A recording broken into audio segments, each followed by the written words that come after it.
Limang paraan kung paano mananatiling motivated sa pag-iipon. Una is magsimula sa maliit na halaga. Noong 2008, noong nag-decide akong mag-ipon, nagsimula lang ako sa 2,000 per month. Pwede kang magsimula sa 500 per month, 1,000 per month.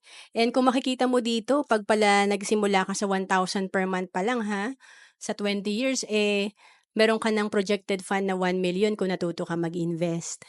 And then pangalawa, gumawa ng long-term plan sa iyong ipon. Importante kasi alam natin yung patutunguhan ng ating ginagawa.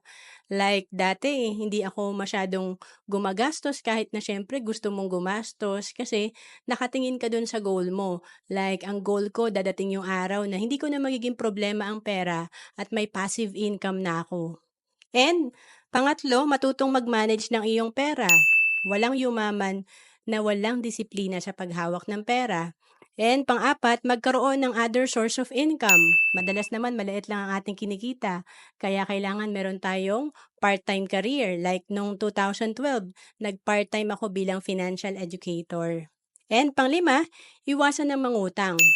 Kahit gaano kalaki ang ipon mo, kung marami ka ring utang, na-offset din ito ang interest na kinikita ng investment mo. To know more about savings and investment, message mo lang ako sa FB, Roanne Celis Capistrano.